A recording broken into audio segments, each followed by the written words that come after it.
Well, welcome. I get the distinct honor and privilege to be the first presentation right after lunch, so that's always a fun time. But a little bit about me. Actually, before I get into that, you guys do have some white papers that are on your desk, and really this presentation that I'm giving is loosely based on that. You know, there's also some water bottles, I believe, in the back that you can take on the way out.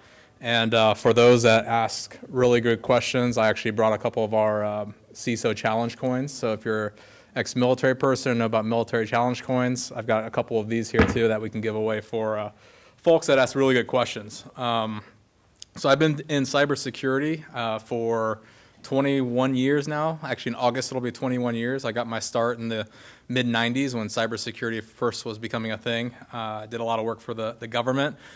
Did some exploit development work for the government as well, and stuff I probably can't talk about. Worked at X4, so I did ethical hacking, security consulting, pen testing for IBM.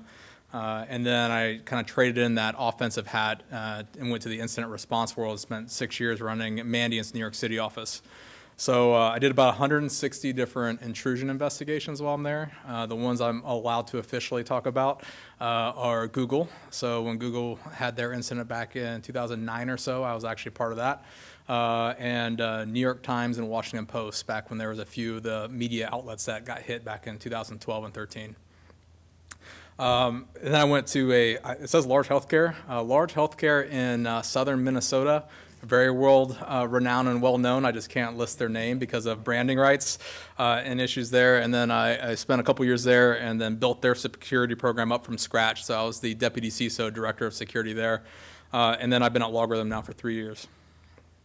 So really this presentation is all about providing you all with just a framework that you can build around for either building a SOC for the first time, assessing the maturity of your SOC, or just continued growth of your SOC as well. So this is just a framework for that. I am going to sprinkle in some of use cases for our SOC build out at LogRhythm. Obviously, we use our own products, but we also use a number of different products. And I'll give you some overview. So a lot of the different steps that I'll walk through will include some use cases directly from our company. So I always like to talk about the need for security operations, and you know this is a use case that's probably about 4 or 5 years old now, but obviously this is built around a company that did not have a security operations center, did not really even have a strong security program, which is kind of surprising if you think about it. 5 years ago, this company had 50,000 plus employees and $10 billion in revenue, and they didn't have a security operations program. Or a security program, really that much of one in general. They dealt with an APT intrusion from China. The motive was that this company was, you can tell they were media, this company was publishing stories about China, and the Chinese government wanted to understand who was giving the reporters that information. And so they compromised this organization. The earliest indicator of compromise was in 2008. They discovered this in 2013. So they were compromised for over 5 years. Day one that we hit boots on the ground, we found 50 different services running that were malicious. We found 7 Active Directory domains were compromised. Keystroke loggers were everywhere, password dumping. They were actually stealing email certificates and calendar information and things like that because they wanted to find out which reporters were meeting with which insiders, and that's how they're getting their information. They actually showed up on the doorsteps of a few of these folks to question them based on information they pulled from the calendars of some of these reporters. We actually identified over 3,000 compromised systems, meaning these are systems that the attacker actually touched. They actually ended the investigation early because they just said, heck with it, we're in a bad spot, so we're going to rebuild everything. 250 users, 253 unique pieces of custom code. So for those not familiar with APT intrusions, they'll actually layer in various levels of code, so that way if you pick up on a few of them, they can actually turn their other code to sleep, turn it back on when they need to, and there's varying level of complexity dealing with that and the ability to detect it. So there was 253 unique pieces that we found. Not a whole lot of data theft, about 20 gig, but they broke it up into 1,500 different archives, and primarily that's to get under any threshold for alerting on like high transfer, high use of bandwidth or high transfer rates. And then I mentioned before, we actually, for this company, because they were stealing information on emails and calendars and things like that, we actually flew the chief editor out of China into Japan, and we briefed him in Japan and the team on what was going on. So that way they understood that whatever information that they were sharing or that they were gathering was being watched right now. The Chinese also accessed their editing software. So basically, whenever a reporter submits a story, it goes into like this piece of software, and so the government had intercepted that code for that software, reversed it, and it had access into that software as well. And like I said, they had zero security presence for the most part. So why do I bring that up? Because I don't think many of it's changed today. If I look at the current state, obviously everybody wants to talk about Equifax and a few others, but almost every company still is in this what I call a perpetually vulnerable state where they don't do patch management well, especially on third-party apps. They don't do configuration management well. Backups and disaster recovery and BCP stuff, they're actually, a lot of companies are doing okay. But then you look at all these other aspects, and we still operate in this legacy IT infrastructure that we wrapped all our processes around that is trusting of anybody inside the perimeter. So that is why companies are still today perpetually vulnerable and why there is a need for security operations. So briefly go over, when I built LogRhythm SOC, this is the actual vision that I had for the LogRhythm SOC. And really one of the, the complete visibility, but the ability to answer questions was a key thing. I actually got to present on the board, I present to the board now, but I presented to the board in my last job as well. And if they asked a question and my answer was I don't know, I wasn't going to be long in that position.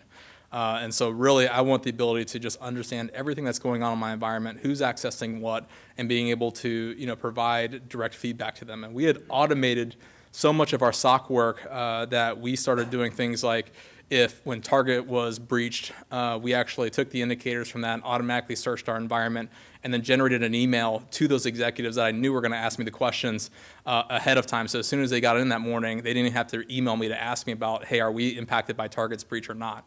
We automated a lot of that right there. So all that information was contained right in their email box before they even got it. That's really the level you want to get to when you're building out your SOC. And then I think probably appropriate for this audience, appropriate for almost any audience, staffing and cost appropriate and manageability and sustainability.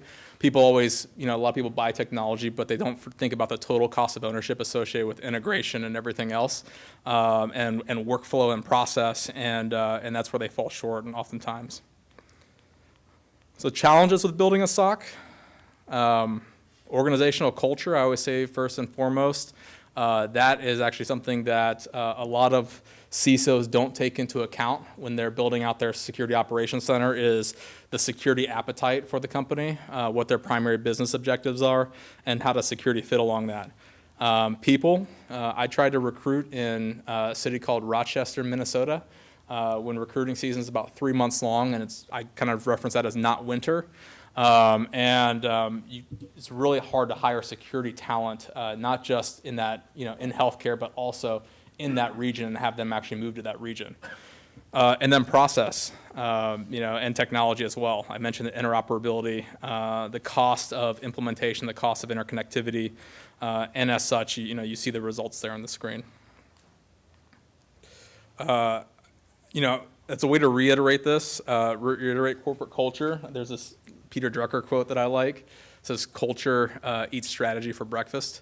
And that's something that even if you have a sound CISO strategy and you're going to build a security program out, if you don't take into account that culture, you're almost failed to start. So I mentioned, I wanted to give you some insight into what LogRhythm is doing and how we've built our security operations up, and just to show you what we've done with just a couple team members. So we're a software development company. We develop security software. And we have about 700 employees. We have 2 people that actually work in our security operations group, a manager and an analyst.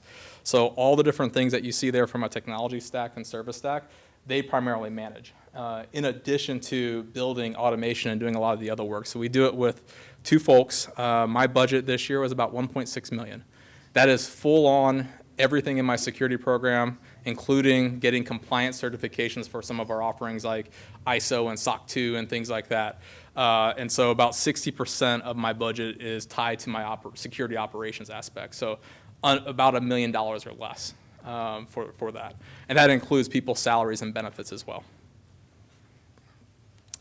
Technology stack, we're actually implementing a zero trust environment at LogRhythm.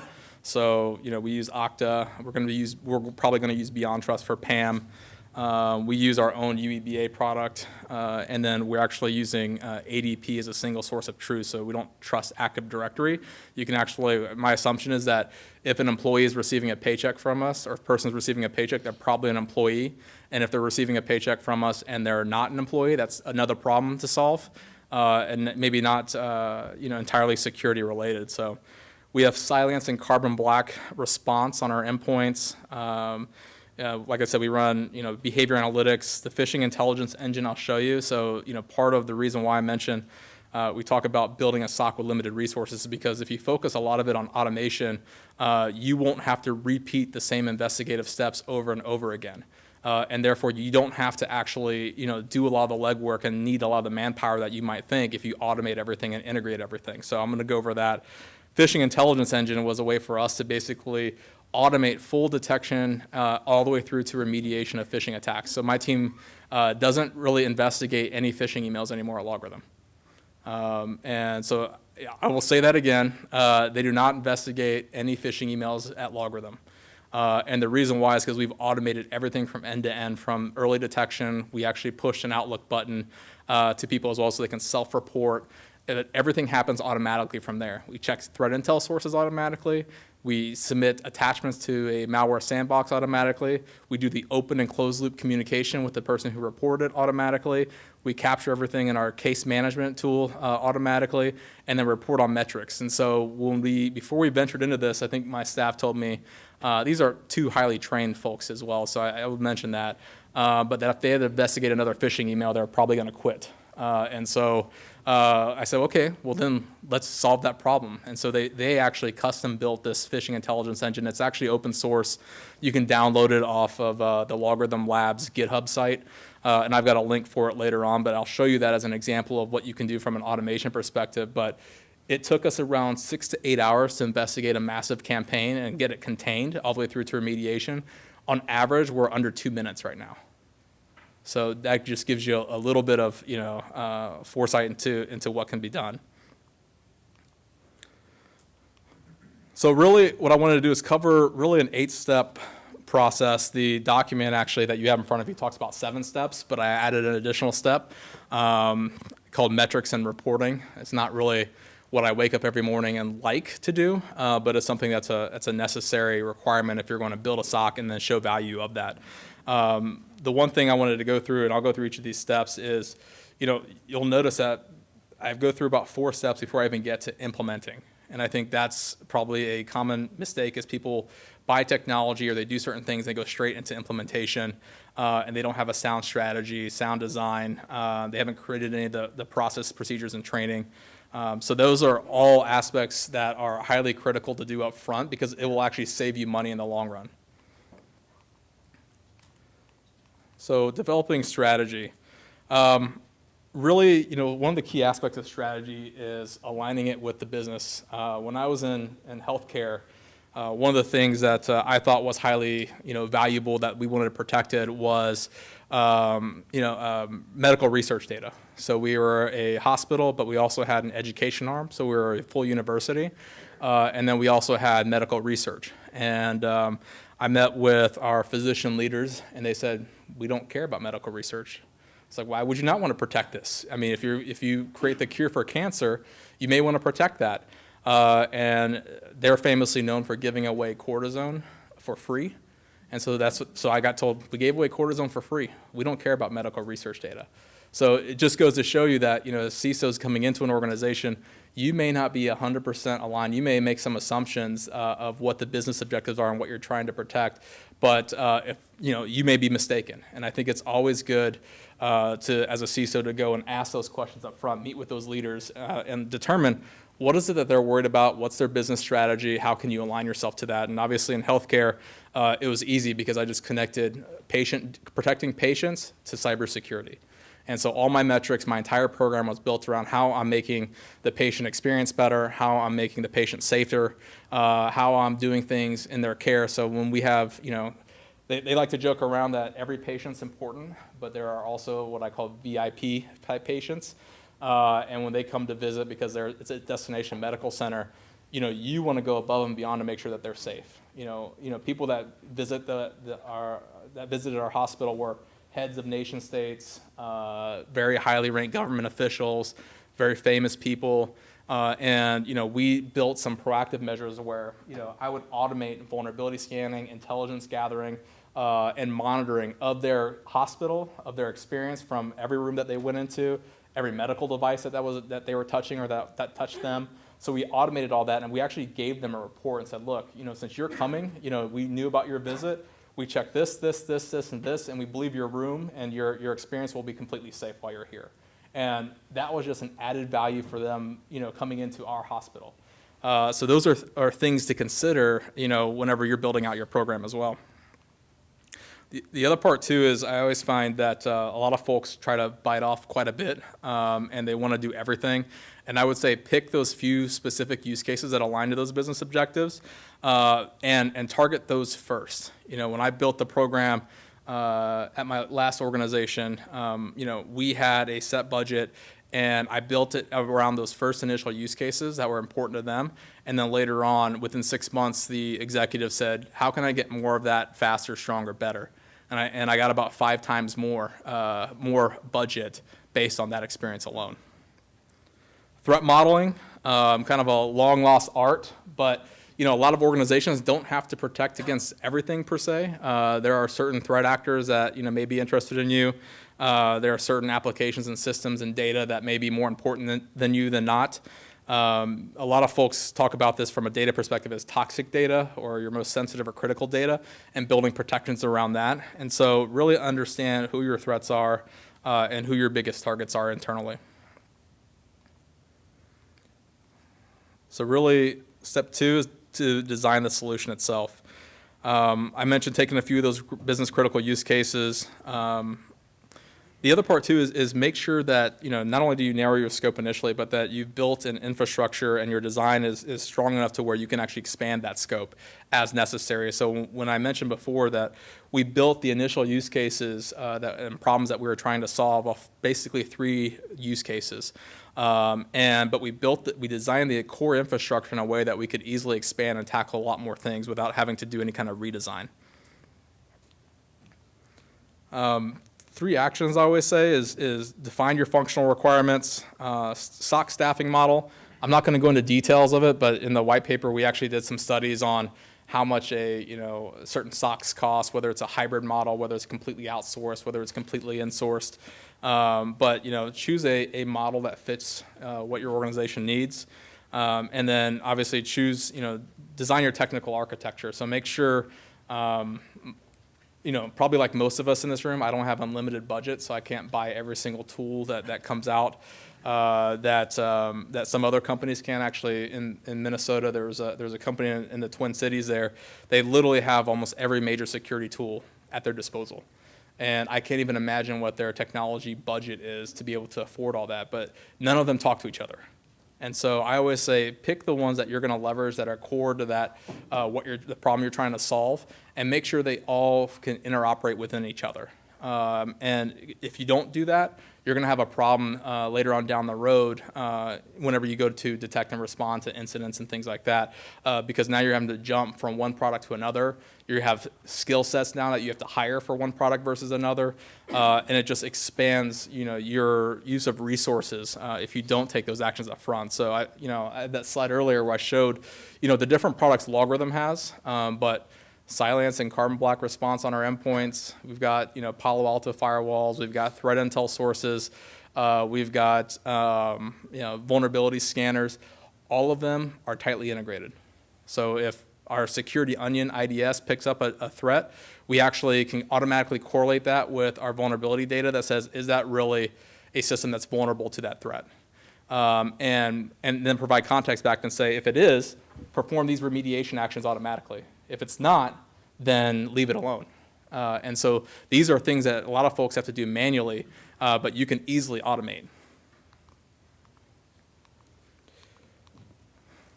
This is probably the most important aspect of building a SOC is processes, procedures, and training. I mean, we all get measured as CISOs on how long it takes us to detect and respond to incidents and events and to contain them before they ever become a breach.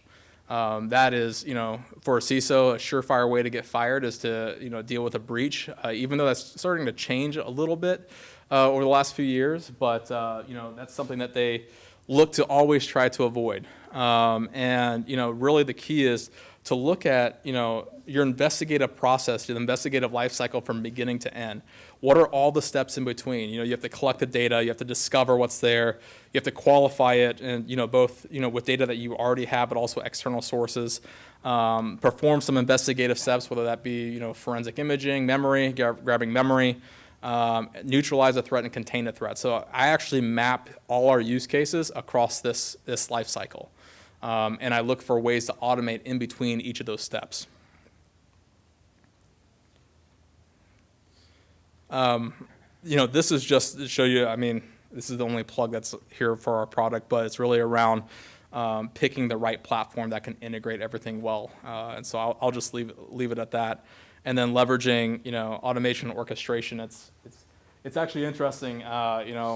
We've been doing it as a company for a long time, and now there's this whole market now called automation orchestration. And so it used to not be a, kind of Gartner MQ service, but now it is. But really the heart of building a SOC with limited resources is all based on automation and orchestration and doing the things automatically that you tend to do manually.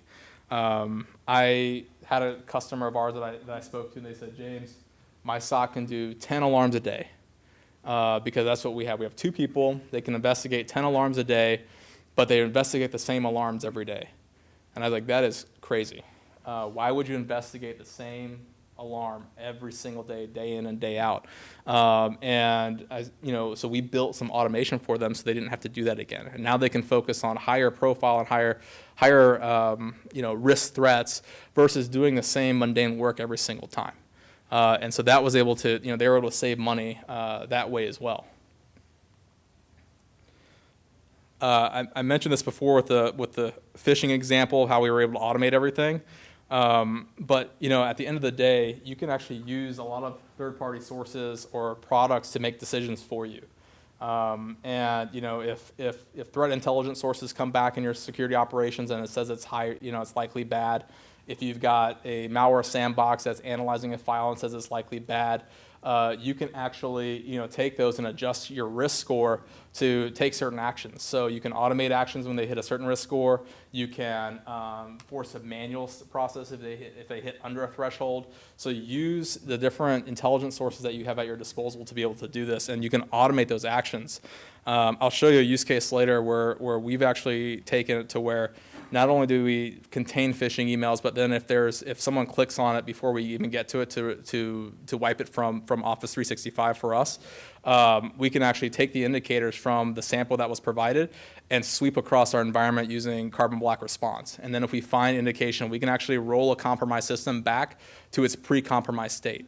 So we've automated that aspect of it as well. If we find that an indicator is on a specific system, we can actually identify that system, use carbon black data to say, okay, what are all the changes that happen on that system, and revert all those changes back. And so that way our IT team never has to rebuild another system. That's due to like a malware infection. I mentioned before about my SOC staff basically saying they're going to quit if they had to investigate another phishing email. And I guess my main point of that is understand not just the business objectives and your threat actors, but also understand what your staff is dealing with and automate as much of that as you actually possibly can. So if they have some high levels of pain in certain areas, get rid of that pain, automate it. Don't just tackle it with more staff and more resources. The one thing I'll add too is that a lot of folks forget, they've got this technology architecture and design, they put everything together, but they don't actually prepare their environment. We have, putting things together like out-of-band communications, because at the end of the day, if your company's compromised, do you trust the email system? Do you trust some of these other communication mechanisms that you have? And so part of building a SOC out is actually building some protections around your actually SOC staff. Just things to keep in mind. And then finally, implementation. So, bring all your, log sources in, onboard your critical resources, build your integrations, and then go ahead and start implementing your use cases. Interoperability I mentioned is important. There are a lot of disparate data sources that you have on your environment that could be leveraged as context. So one example being, we've built some automatic context kind of collection to where if a system is a part of our investigation and we want to know some questions about it, Active Directory is only going to give you so much data. It may give you what building it's a part of, who owns it, kind of thing, but we have actually built some automation to where you can integrate that into project management systems and other data sources to say, hey, look, not only is that machine, it's not just Joe's laptop, but it's actually part of, he's doing medical research on this. The project that is tied to it is over, $10 million, and I found that, the higher the dollar amount, the more important it probably is. And using that data as context, here's who's responsible for that, here's the data that's contained on that system, and being able to use some of those other sources to provide context, because you may respond, and this will also help you save time and money, because the response for Joe's laptop that doesn't have anything, critical with it is maybe something you could tackle later, versus something that's a highly critical system with critical data. So having as much of that automated context as you can get is critical. I think I've already talked about that. I'm trying to rush through. I have a lot of content here, so I'm trying to rush through as fast as I can. I want to get to some of the use cases that I mentioned earlier towards the end of this to kind of show you what we've done in our SOC to realize this, like I said, with just 2 people and under $1 million for us. So deploy end-to-end use cases, test them. Don't just assume they work. That's always something that you don't want to be caught in a situation to where something happens and you think you've had the problem solved, but you never tested the use case to see if it actually worked and everything worked as it should across all your different technologies. And so make sure you test them, test the use cases. And I mentioned I don't really get jazzed waking up every morning thinking about metrics and reporting.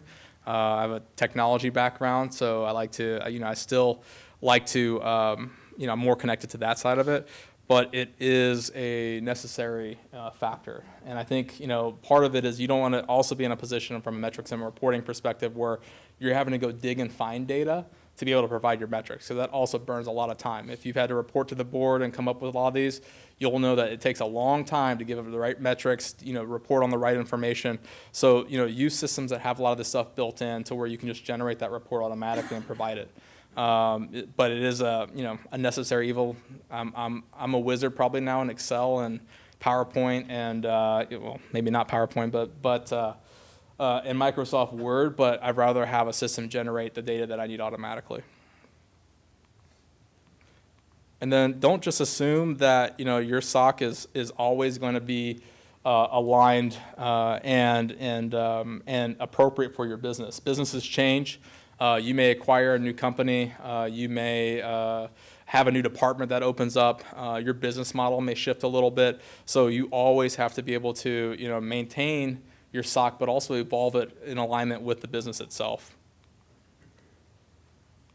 So use cases. I wanted to cover some of this. I mentioned our phishing use case. So this is really everything that we've built out. So the integrations with threat intel, threat lists, a malware sandbox. We actually use MISP, which is an open source threat intelligence kind of gathering platform. And then we have Office 360. We built it for Office 365, but working on-prem as well. We leverage our own product from a case management and what we call a smart response, which is our automated response actions. And the column on the right there are all the actions that we actually can perform. And all this can be done automatically. And this is how we've actually done our automated phishing detection or remediation. So the GitHub site there, we've actually released this open source. You don't have to even be a LogRhythm SIM customer to leverage it. It works well with ours, with our product, but you don't have to be have our product to use it. One example is Twitter is actually implemented Pi, what we call Pi, and they're not a LogRhythm customer. So as trade, because they didn't want to just arbitrarily steal our code, so as trade, even if it's open source, so as trade, they actually said that they would rewrite some of it for G Suite and then give it back to us. So that way we can have Google as well as Microsoft's Office platform. Here are all the different integrations. So I've got VirusTotal, Domain Tools, OpenDNS, or Cisco Umbrella now, Threat Grid for malware sandboxing. It's kind of the workflow. I don't want to go into all the details, but we've got dashboards, alarms that trigger. We can actually take data. So if we see common phishing domains or things like that that are attacking us quite frequently, we actually add those to a watch list. So any email coming from that moving forward, we actually automate the investigative process to figure out if it's malicious or not. And so, and then we actually offline things. So if we actually pull memory images and things like that off systems that have been infected, we'll actually offline store that in a case file that's on a server. And so this is the reason why we're able to take, phishing down to about 2 minutes. Here's just an example of an alarm that triggers, and on the right you'll see the actual response mechanism. So you can quarantine emails. You can actually look at, search across all mailboxes and destroy that email from everybody's mailbox really quickly and it's really helpful, especially if you get like a phishing attack over the weekend, and the last thing you want is people to show up on Monday morning and start clicking on it. And so this will actually automate the process to where you can quarantine those emails before they even know that it's there, so they never see it. Other interesting things too with email, especially that we've been able to do from a threat hunting perspective, is really focused on looking at. I've got visibility into every single email that goes in and out of LogRhythm on no matter where it's coming from. And then I can do searches as well. So, we've got a list of banned countries that we can't do business with or shouldn't do business with. We actually automatically search that. So, for folks that want to mature their SOC into a more of a threat hunting model, you can actually automate threat hunting as well in a lot of different ways. So this is an example of a .gov, and obviously everything's blurred. So I apologize for that, but it's because it's our corporate data. Same thing here, full visibility into every single email, recipient, subject line, context, being able to track your cases as far as which one of these are phishing emails, which ones aren't, being able to report on that, all things. Same thing with Carbon Black. We do full command line logging, hash stacking, file stacking. So before, this stuff was kind of, considered, hey, look, we have a new process or a new file. We used to do this thing at Mandiant called just stacking it. And what it would do is uncover. We look at bottom X. So we look at, what are the processes that are sitting on an endpoint that are only unique to a few different endpoints, but not to everybody across the board. We actually had a case where we implemented some of this at my last employer, where Nigerian scammer came in through our VPN and was able to compromise some of our endpoints. And how we caught them was because they were using Avast antivirus, and our corporate antivirus was Symantec. So we said, why is Avast on this one system? And then what we were able to find out as well was that whenever Avast connects into a new environment, the first thing it does is it goes to check if it can get its virus updates. And within the network traffic, there's actually a ID that is directly tied to the registered user. So we were able to track them all the way back down to where they were at. And we obviously work with law enforcement on it. But how we found that was looking at what are files that are unique, what are applications that are unique in our environment, why is this one system or a handful of systems different? It's a really good way to enable threat hunting. I mentioned every command that gets ran at LogRhythm we get. And so, I don't have to go search for certain things and certain files or certain content on endpoints. This all happens automatically, so we actually pull in all the commands, and then we can actually look at it from one single dashboard on that. Obviously, if you see base64 encoded PowerShell. It's probably someplace you want to look, because why is someone hiding stuff? So a lot of the malware and a lot of exploits are ran through command shell, and so it's just a really good way to enable your threat hunt team to do that. And I mentioned rolling things back to a pre-compromised state. So this is where you give added value to now your IT staff, because now your IT staff never has to do it.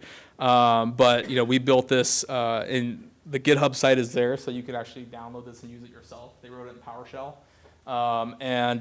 But what it will do is it can investigate, contain, remediate a file system, all the way to deleting files off disk. And that's the only one where I get a little iffy with and make sure the manager approves that. Because the last thing we want to do was delete an inappropriate file or inappropriately delete a file off disk. But this capability will actually give us that, and that's how we can remediate something and take it all the way back to a pre-compromised state. Because if there's a new process that starts up, we can kill it. A registry key changes, we can change the registry key back. A network connection's there, we can kill that, and so we can revert every single thing back to the pre-compromised state. We built some integrations, VirusTotal. This way my analysts don't have to pivot from one platform to another, so they don't have to look at a platform, get some indicator data, then pivot somewhere else. And these are all things that take time. That are manually intensive. I mean, obviously looking things up in VirusTotal is manually intensive, but if you've got to check VirusTotal and all your other threat intel sources manually, that may take you 15, 20 minutes. And if you can save that 20 minutes, that's important. This is what I mentioned on something that we built around for project management systems, but really we built it around any type of data file that's structured. So it could be anything from a CSV, which is, by the way, how we were able to understand which high-profile patients we're visiting, and they actually stored it in a spreadsheet in a specific file system, and we actually would just query that spreadsheet and look for that data, and then alert us on the fact that patient X was coming in 2 weeks, and it would automate the kickoff of those other actions that I mentioned earlier. And then for fun, the two guys built some audible and visual alerting, and so we actually have a very small functional SOC at LogRhythm, but they wrote automation for Philips Hue lights. And so what will happen is if a critical alarm comes in, it automatically turns the Philips Hue lights red in our SOC. If it's a mid-level alarm, it'll turn it yellow, and then if nothing's going on, it'll keep it green. And so the SOC is right next to my office, and so if I walk by and it's red, and I don't see someone in there, I know that's a problem. And so they built some automation around that, and they even built some audible stuff, which was pretty annoying, to be quite honest, because I mentioned my office is next to the SOC, and so I would hear things. They'd have the TV on full blast and say, "Phishing email reported," and it would just blast it. And so I could be on a conference call and I'd hear all this noise coming in. But those guys thought it was fun. And that's another important part too, is let your SOC analysts have a little fun, let them threat hunt, let them do some creative things like this. Even if it doesn't provide a tremendous amount of security value, I'll tell you what, if your executives or board member walks by and they see lights going red and things like that, it means something to them. It means that that their investment's coming through. It means that people are on top of certain things. It's a good visual representation of the power of your security operations. So those are just some of the use cases that we've been able to automate. And really, like I mentioned before, I didn't go into a lot of dollars and cents as far as resource requirements and things like that. I really wanted to focus on, if you build a lot of automation of your processes in your SOC, you will be able to do so with a much smaller resource pool, much smaller amount of money, much smaller staff than you would if you didn't. And like I said, whenever we can save a single analyst from investigating a phishing email from 8 hours to not even touching it, but the case being opened and closed within 2 minutes, that is a huge time saver. Because now, previously, that analyst would have had to spend all day investigating that campaign. And so, if you do things like that across multiple different use cases, you'll be able to build things on a much smaller, with a much smaller resource pool. So the takeaways is, wanted to give you a framework again to how to build a SOC, but you can also use it to assess your current SOC. And more details of that are in the white paper that you have. And if you're interested in the dollars and cents and some of the research we did around that, it's all in the white paper as well. But feel free to take that with you.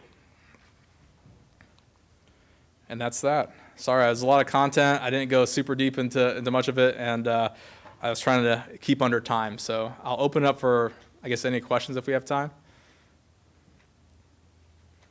Sure. If we're looking at like a managed SOC, managed security service, is there any special capability or features that you would recommend that we look at? Yeah, I mean, here's my obviously LogRhythm has a lot of MSS partners, so I won't name partners specifically.